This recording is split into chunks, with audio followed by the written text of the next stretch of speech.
Hi, good morning, good afternoon, good evening.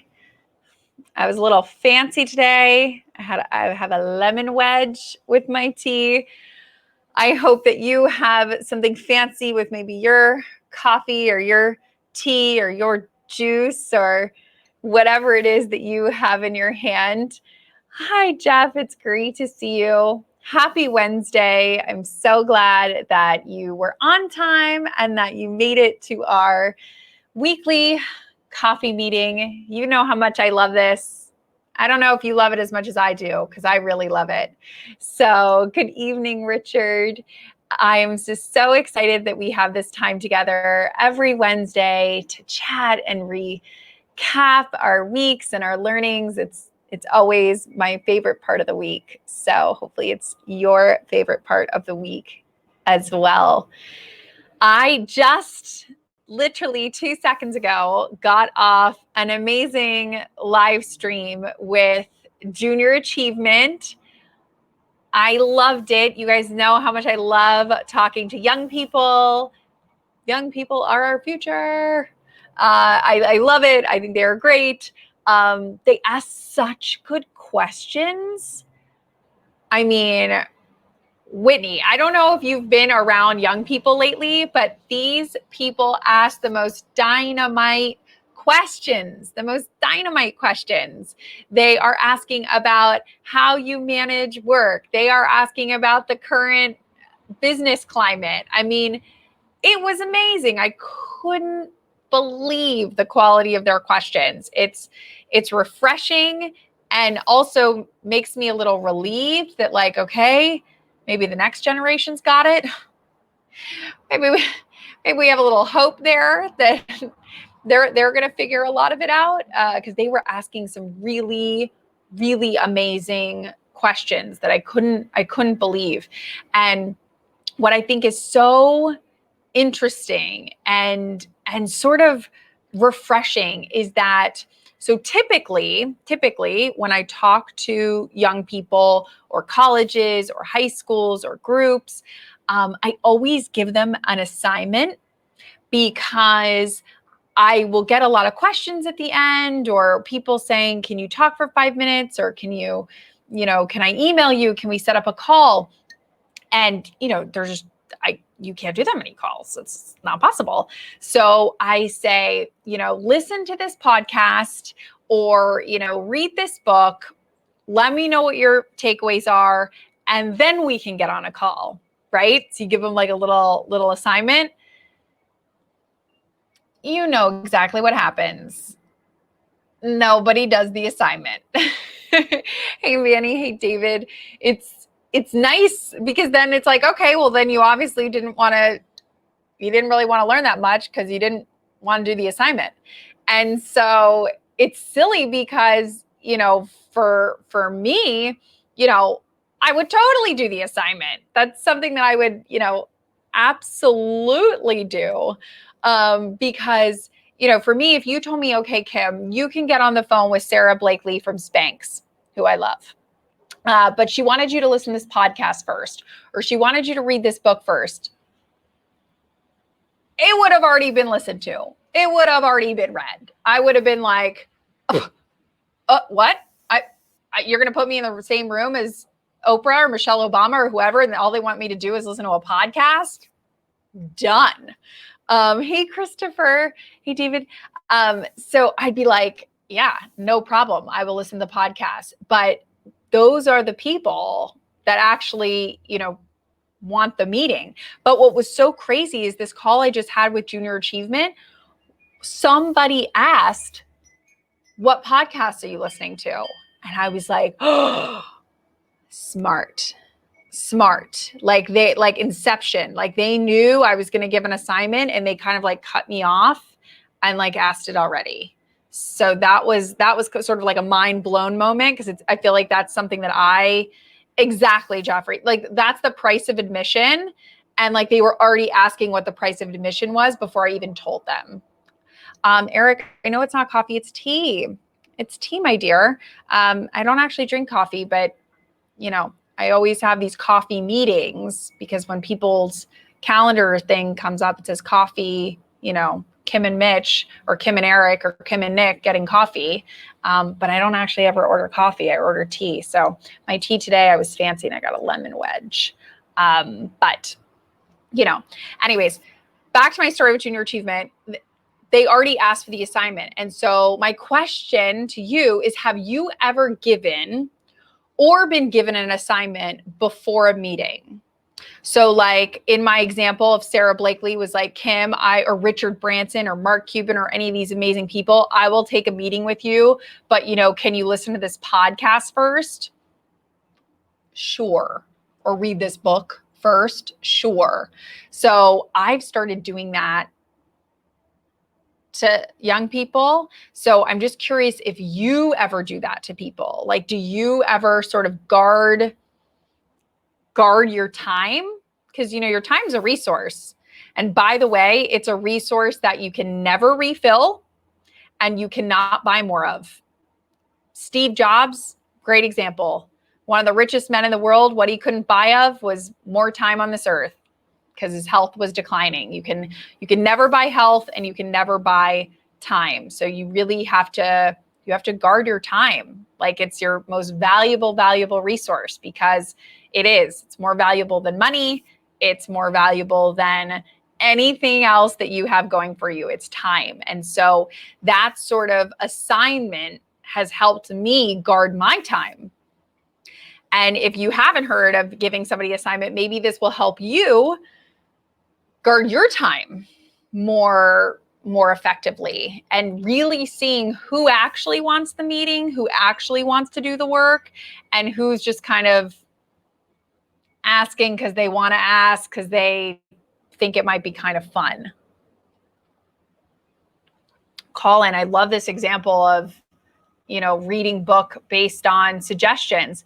And I think it really shows the other person, again, going back to my Sarah Blakely or Mark Cuban or Richard Branson example, if that person, if Mark Cuban was like, hey, I recommend these 3 books, and you proactively read those books, and then when you meet with them, you say, that was such a great recommendation, here were my favorite parts.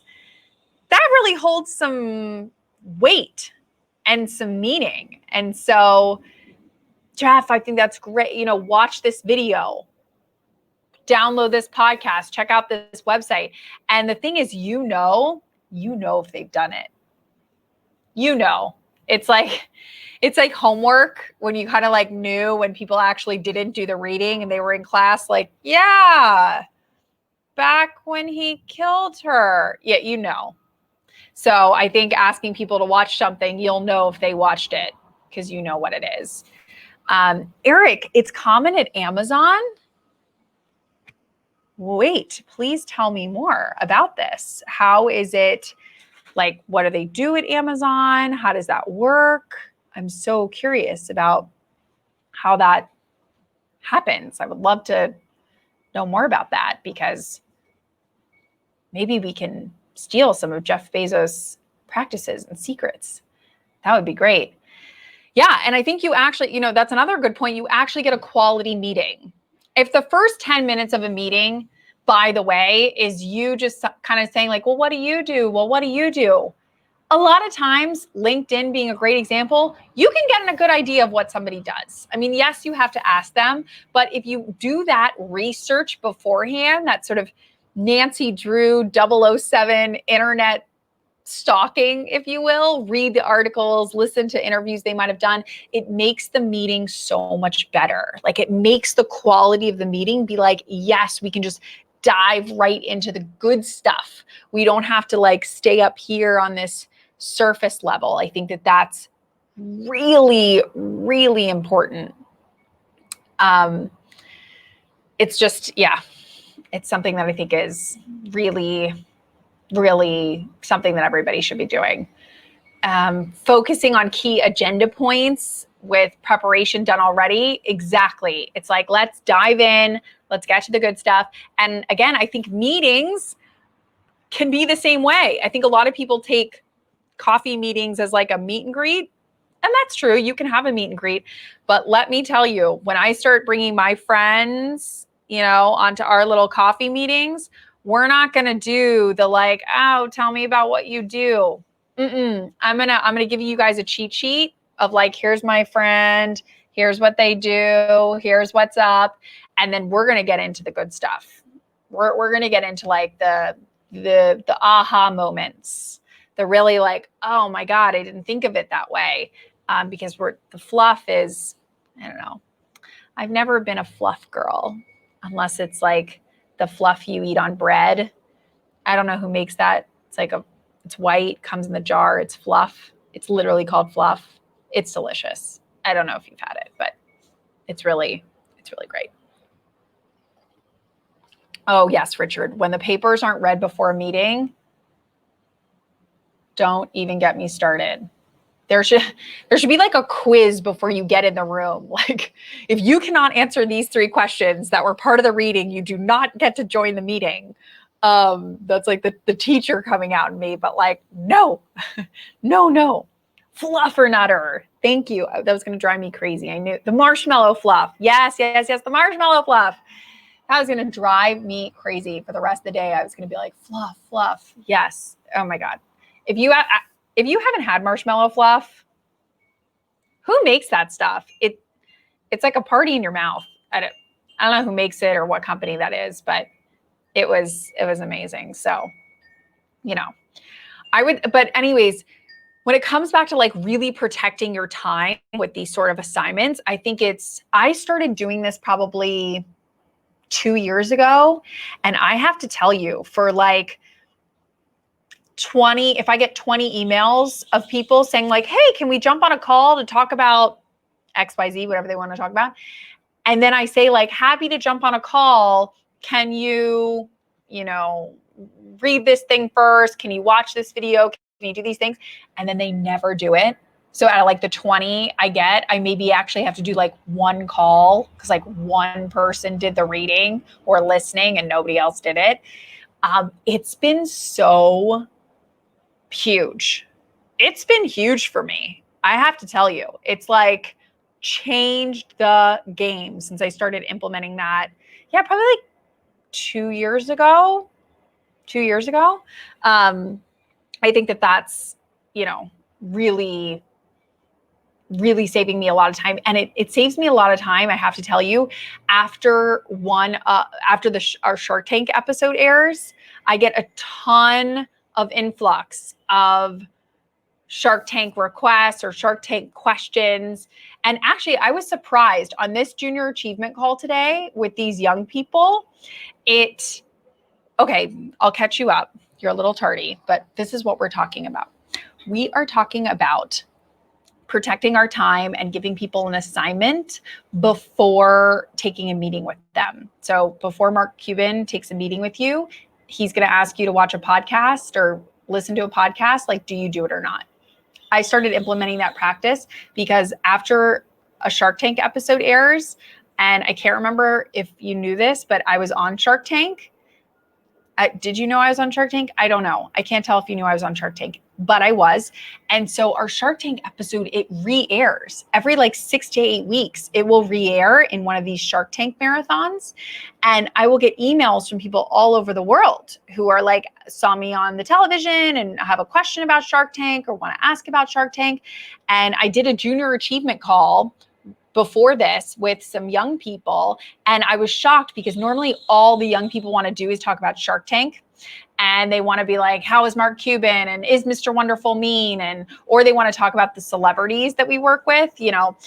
What's it like working with Taylor Swift? Or what's it like working with Michael Bublé? Or how's Fall Out Boy? And I was shocked because we did an hour-long talk with these young people and nobody asked about Shark Tank. And nobody asked about any celebrities, which again, it goes back to my earlier point of like how smart these kids are. They were actually asking like deep business-based questions. I was like, oh my God, this is amazing. Really deep, thoughtful, business-based questions. And so, yeah, but nobody asked about the celebrities. Nobody asked about Shark Tank. But it was kind of nice because when people do ask me about Shark Tank, and they're young, I always am really torn and I feel bad because I kind of feel like if I tell them the truth, it's like telling them that the tooth fairy isn't real. And I feel awful. I mean, who wants to tell like the tooth fairy is not real? Like a mess, right? Then you have young people that are very, very sad. But when I talk about Shark Tank, I mean, it's like it's a TV show, right? It's a reality based TV show. It's not real life. I mean, parts of it are real life, but it's not real life. And so, for example, my episode, I was on season 5 of Shark Tank. You can, by the way, you can see the episode if you look up, Kim Kalp Shark Tank. I think you have to buy it. I don't know if ABC streams it.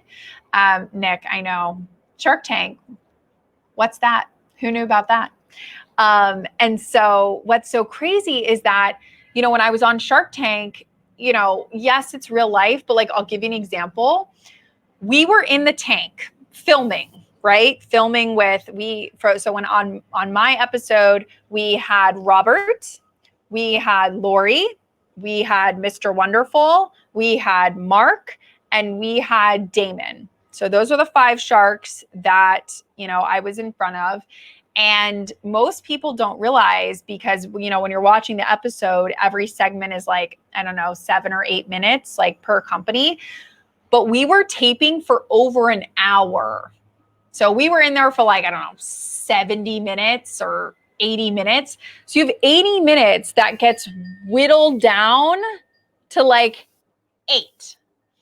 And whenever I tell people this, they're always like, what? Like 2 hours, like an hour and a half, 2 hours? What? And, yeah, again, like the tooth fairy isn't real. Like you are not in there for 15 minutes, because again, it's cut and it's edited and they take the good parts and, delete the bad parts. And so, those were sort of like little Shark Tank secrets. I don't know. Do you even watch Shark Tank, or is it a show that you like, or maybe that your family watches or somebody in your household watches, a roommate? I know it's been on now. I think it's over 10 years Shark Tank has been on. And by the way, it's worldwide. Most people don't realize this, but Shark Tank is distributed all over the globe. So I get people emailing me from India. Like, I saw your Shark Tank episode. I'm like, what? I've had friends send me pictures from airplanes. The one airplanes like JetBlue that have TVs in them. And they're seeing my episode. So it's really funny because I'm like, oh my God, this is like the episode that keeps going. So I don't know if you have any questions about Shark Tank, or, I mean, we're all adults here. The young people are not on here. So I don't feel bad about telling you the truth about how it really went down. But oh no, Colin. No, Colin, no. Earmuffs. The tooth fairy is very real. She just has helpers. Lots of them.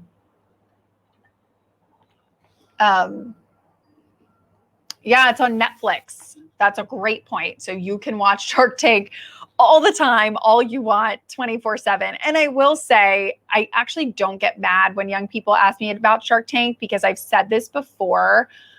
I would rather young people watch Shark Tank than like the Kardashians or some sort of reality show. I would way rather than watch something about business and entrepreneurship and work and growing a company than to watch reality housewives, Kardashian TV that, excuse me for saying this, doesn't provide a lot of value.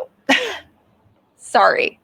Eric asked if there are any parts of the deal that are decided before the show. No, that part is real. So when you go out, we didn't get to talk to any of them backstage.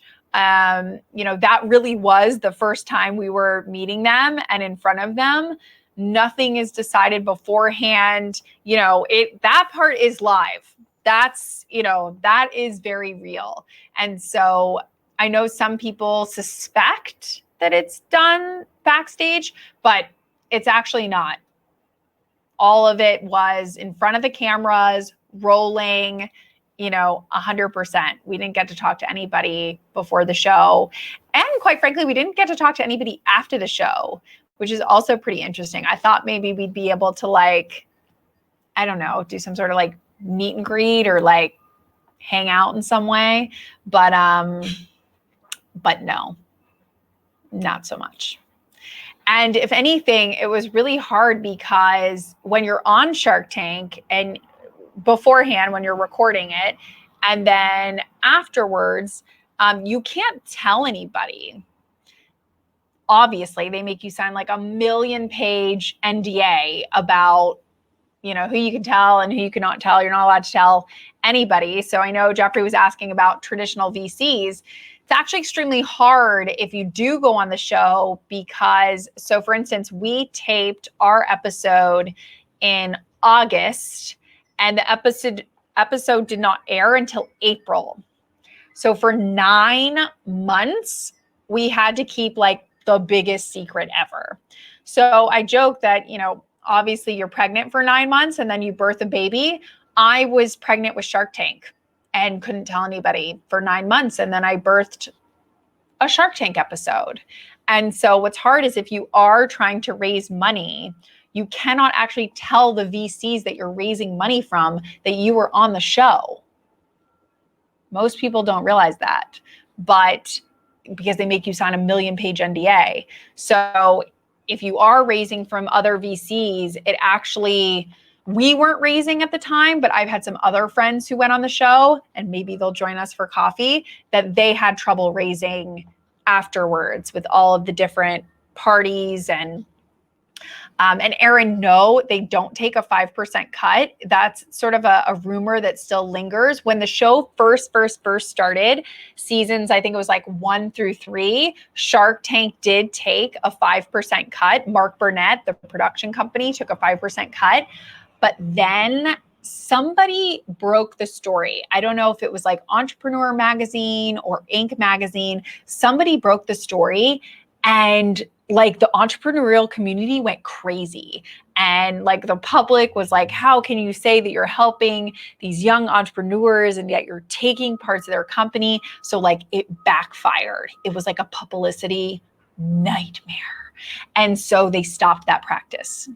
So no, they don't take a cut anymore. So when you go on the show, nobody takes a cut. It's your company. You can Google it. If you want the juicy kind of salacious gossip, you can Google it. But they had some backfire PR stuff with that. And so what's hard is that, oh boy is right. And so what's hard is that, you have to keep the secret when you're on a show because you can't tell people I was on Shark Tank because that defeats the purpose of being on a reality show.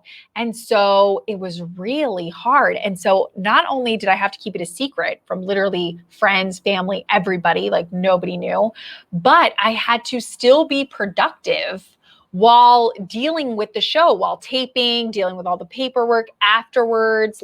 We did a deal on the show with Robert and Lori. We didn't actually go through with the deal, but we did the deal on TV. If you watch the episode, so spoiler alert, if you watch the episode, we get a deal.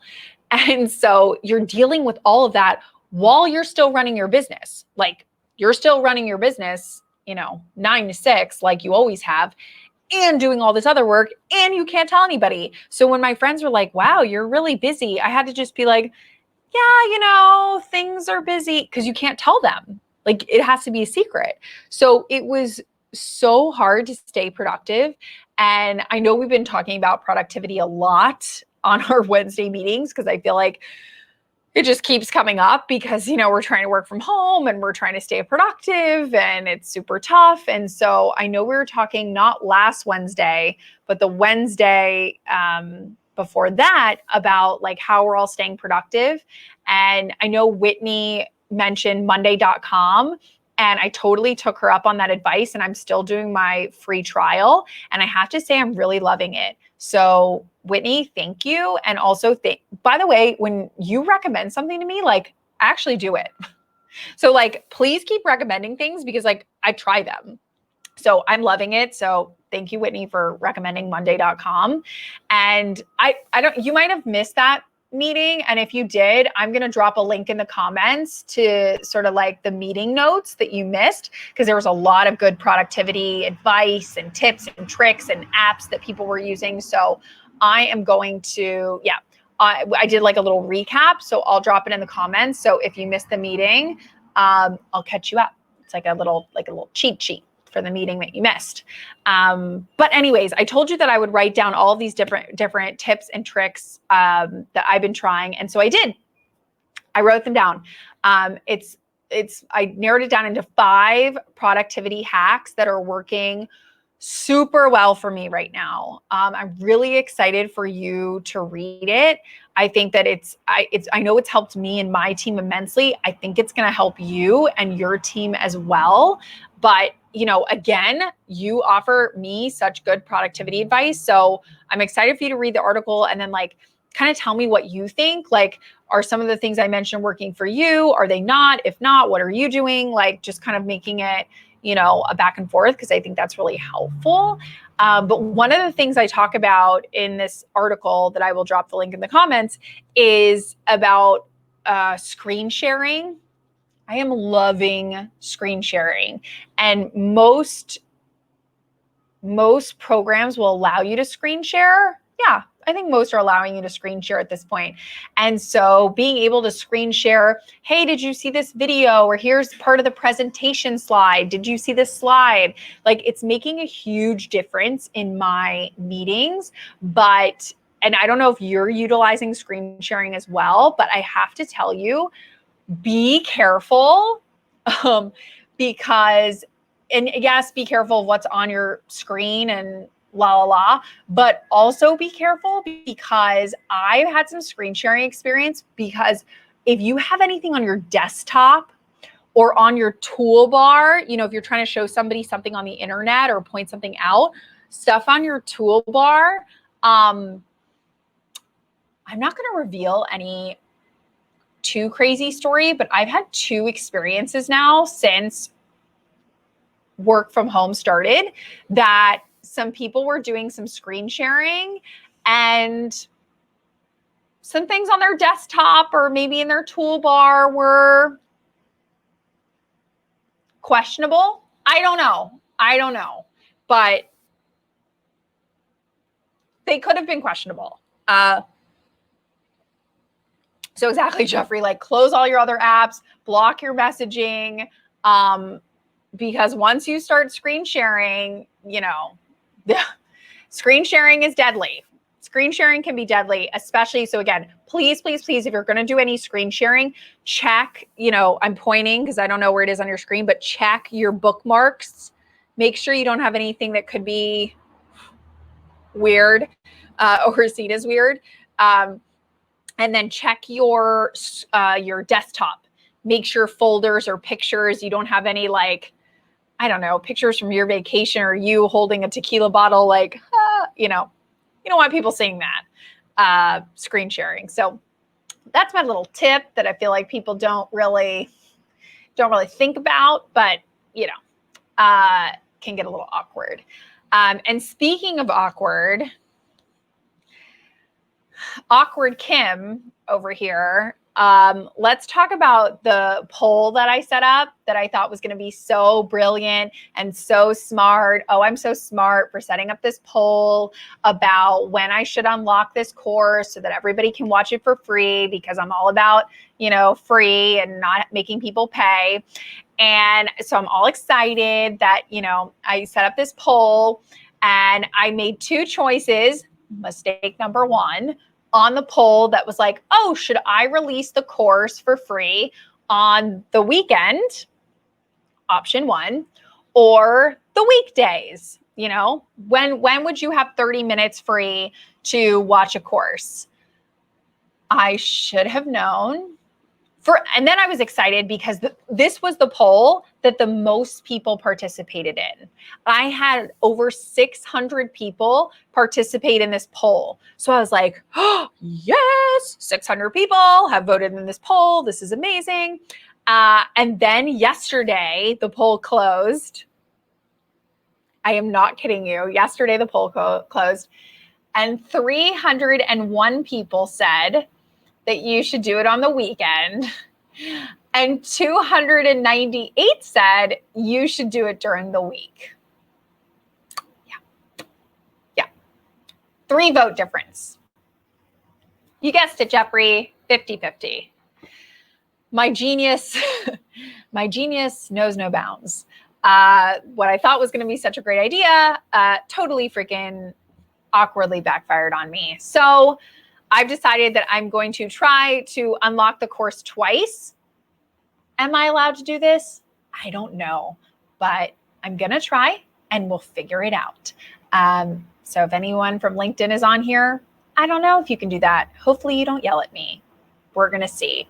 That goes back to my ask for forgiveness, not permission. We're just going to try to do it.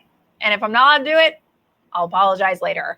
But I'm going to release the crisis course 2 dates. One is Thursday, June 25th. So that's next Thursday. And the other one is Saturday, June 27th. So put it in your calendars. If you were a weekend person, put it in your weekend. If you were a weekday person, put it in your weekday. Those are the dates. I think I'm going to make like a really fun save the date. Like it's a wedding or something. Make a little save the date so that everybody saves the date, and also can send the save the date to their friends, because again, I want as many people to get this for free, so they don't have to pay. So, save the date, pass on the save the date. I'm all about getting things for free. I'm all about other people getting things for free. Which totally, now that I'm hearing myself, makes me sound like screw the man. Free. But yeah, so hopefully those days are okay with you. I know for me, I'm going to block off those days because I'm going to be sending so many emails and tagging so many small business owners that day. I'm warning you now.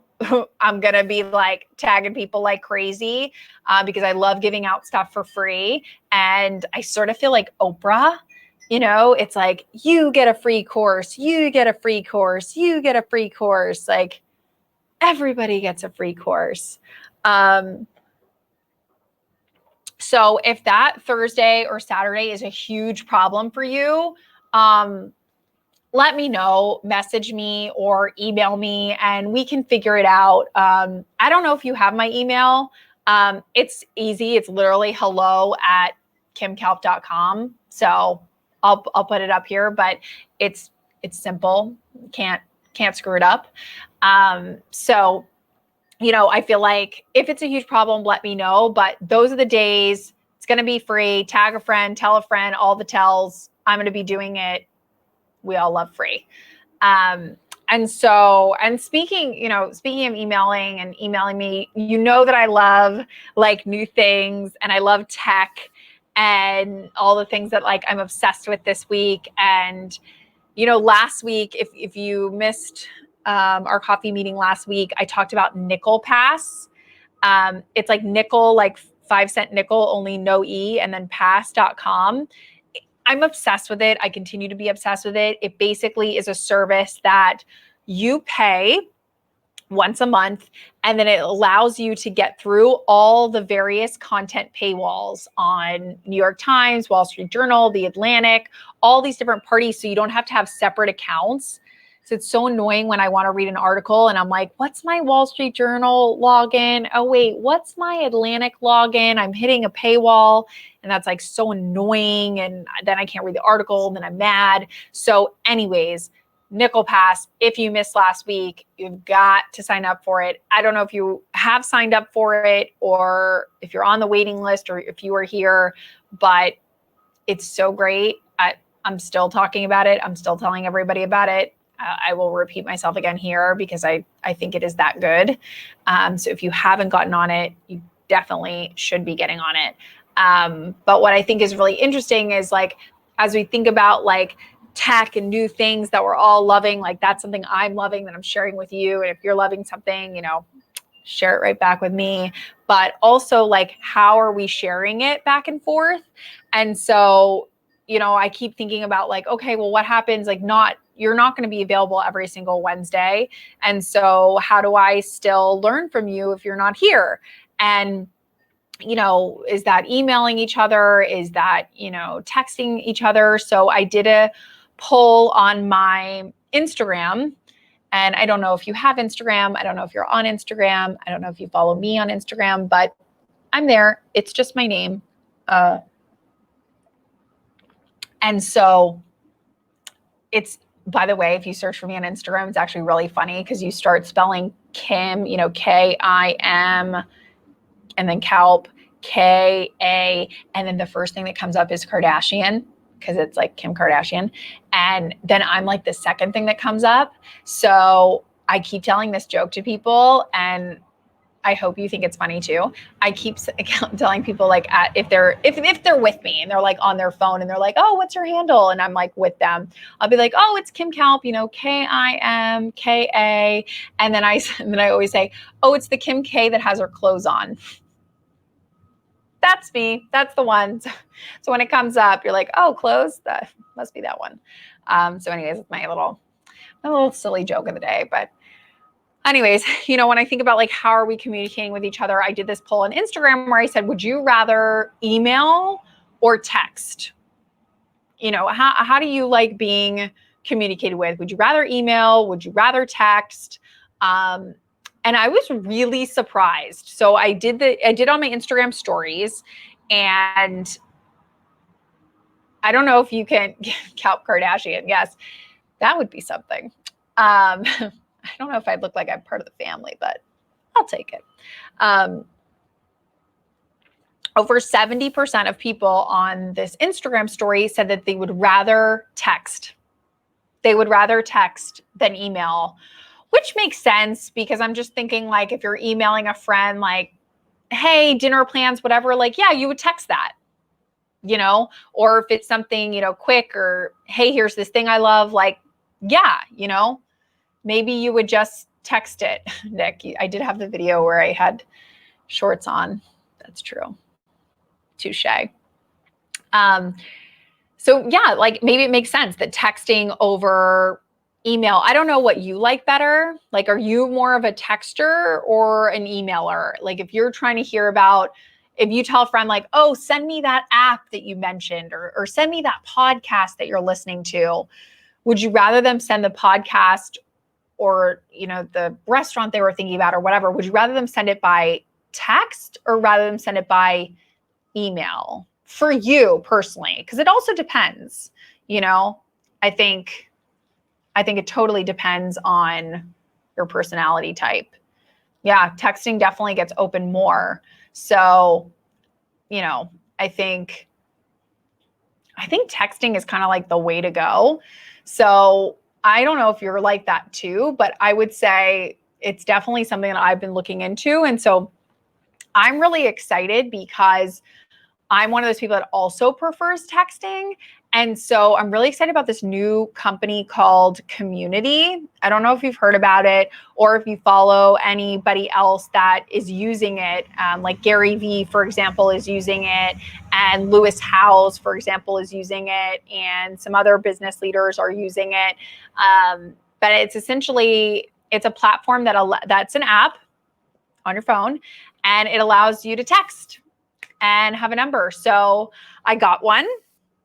I'm in like the beta text group. I'm very excited about it. So I have one. I have a phone number. And so I'm really excited because if you're interested, we can chat. We can text each other.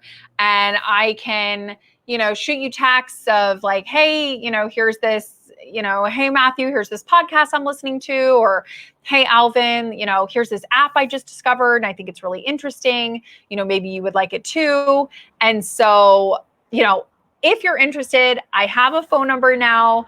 And that way we don't have to wait until Wednesdays. Although I love our Wednesdays, but there are sometimes when I think of something and I'm like, oh, I want to share that now. Or maybe you have something that you're like, I want to share that now. So I'm super excited to give you my phone number. The number, I'll put it up here, and I'll also drop it in the comments, but it is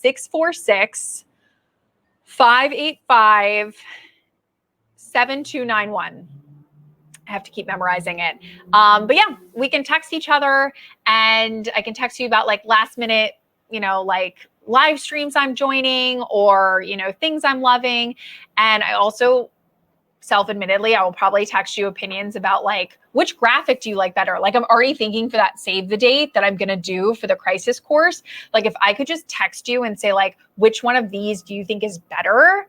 That would be so helpful to just kind of get your quick opinion on what you think is going to be better. So I'm really excited that we can, text each other, and, because sometimes you just need that third party perspective. And I know with me, with my company, the Superfan Company, I have, my business partner, Abby, and my teammates, Carly and Amy, and we're always kind of going back and forth. What do you think of this? What do you think of this? But, sometimes just having that third party perspective is super helpful. And so I know I'm always doing that third party perspective.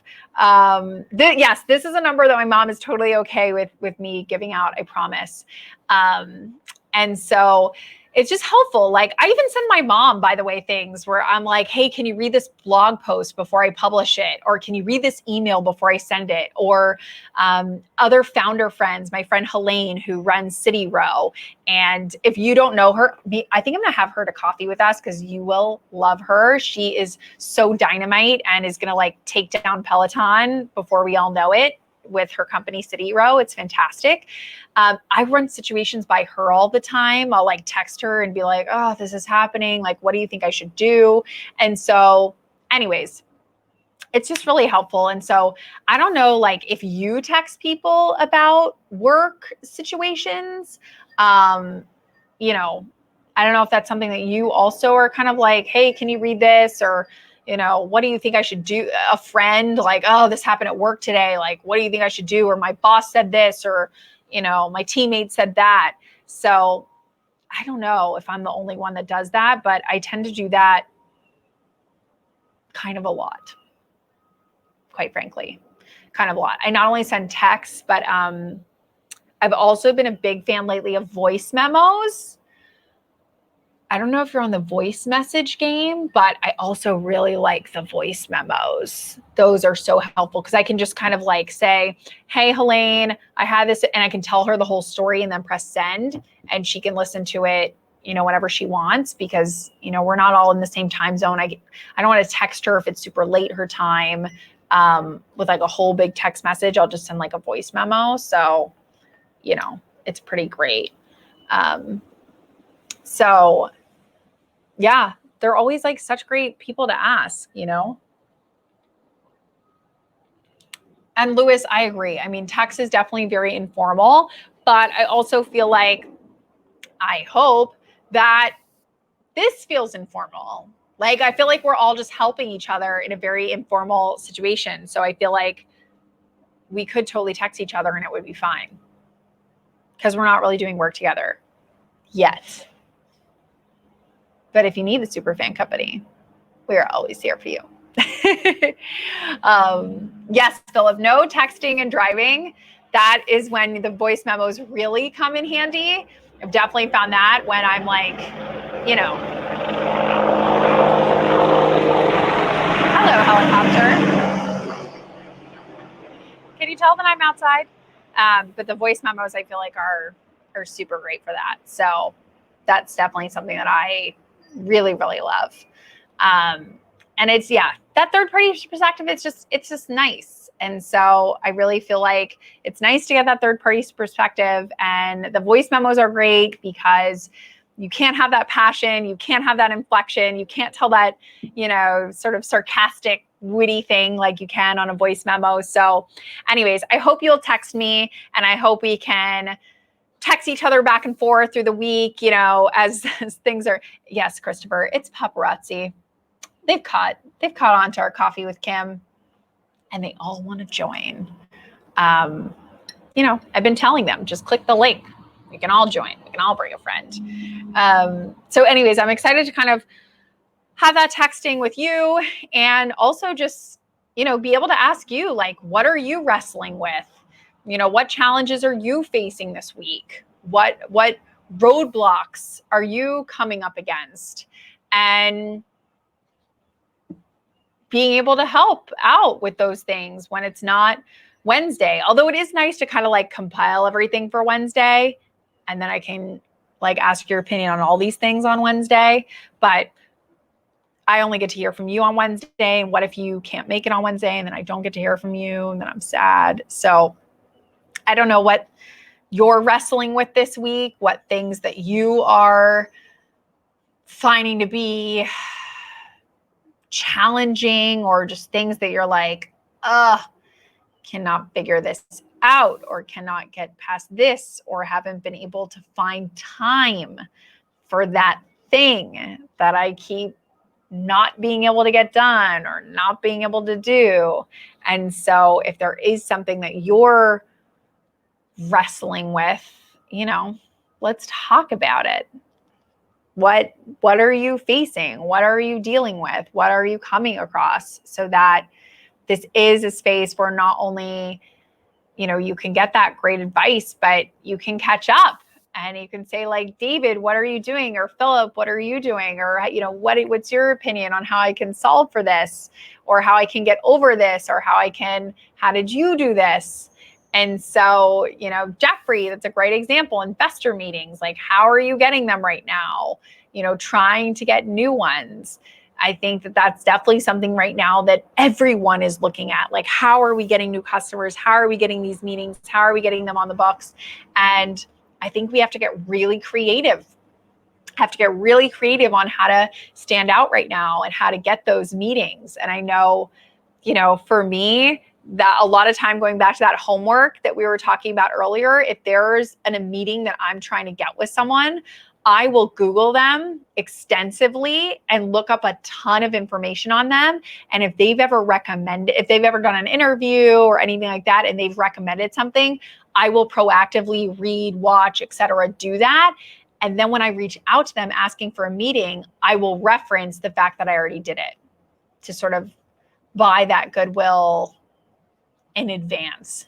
And so hopefully that might help you think about how you can navigate that situation a little more clearly. But yeah, I think Good to Great is another amazing example.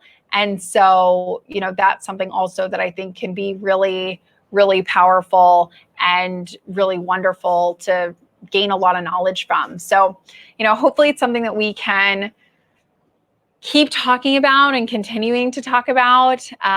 Again, I'll throw out my phone number if, we want to chat this week, and before we meet next Wednesday, let me know. And then I just think, like, as always, thank you for showing up. Thank you for your wisdom. Thank you for your good advice. Thank you for your good comments. Thank you for your helpful tools. And I really hope that you can come next week. And I know everyone's busy, so I really appreciate you making time to be here this week. As I've said before, I love our weekly Wednesday coffee meetings. They bring me such value, such joy. And so I'm going to drop a link in the comments for the calendar link for next time. If you are like me, I live and die by my calendar. Like, literally it says call mom, and it says like eat lunch in my calendar. It's actually insane how much I rely on my calendar. So if a calendar link is helpful for you, I know it's helpful for me. I am going to drop it here so that you can join next week. And again, I know I keep saying this, but like, tell a friend. The more the merrier. I feel like this is such a good group. Like, David and Daniel and Jim and Matthew, like, we have such a good group here of like crazy, smart, intelligent, amazing people from all over the world. It's like such a good group. I just want to keep sharing it and fostering it and kind of bringing others in and saying like, you can always have a seat at our table. You can always have a seat at my table. You are always welcome to sit down with me. And I'm so thankful that you allow me to sit down with you every Wednesday. So Richard, Christopher, David, everybody, have an amazing rest of the week. I hope to hear from you soon. And if anything, I hope that we all can join next Wednesday together, bringing our best selves every single Wednesday so that we can get through the rest of the week. So sending a big cheers from Austin, Texas, from me to you.